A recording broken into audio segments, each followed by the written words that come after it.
I was once mugged by 4 guys on one of the main shopping streets of Nairobi, Kenya. One of the guys had me in a chokehold and just before I was about to pass out, they dropped me and ran. At the time I didn't know why. 12 months later, sitting on a beach on an island in Thailand, I meet a British couple who did business in Kenya and we start to talk about how dangerous it was getting for foreigners.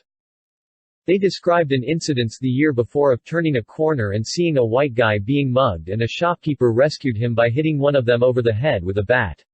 They were in the same street, on the same day, at the exact same time I was there. It was me who they witnessed being mugged. What are the odds of randomly meeting up on a beach in Thailand a year later?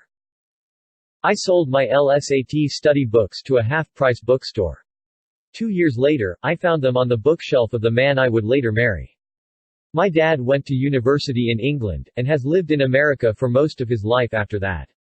A few years back, he took me to Pakistan to visit some family he had there he hadn't seen in decades.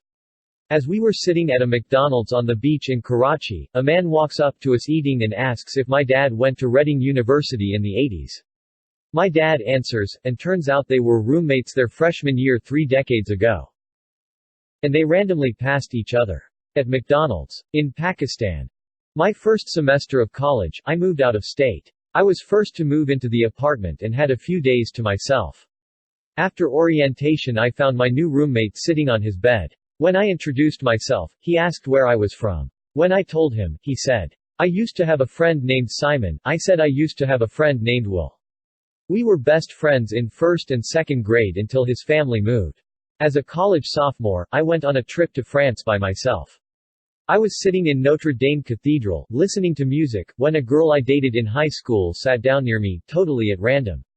We were both speechless when we saw one another there, out of the blue, in a foreign country within a vast cathedral.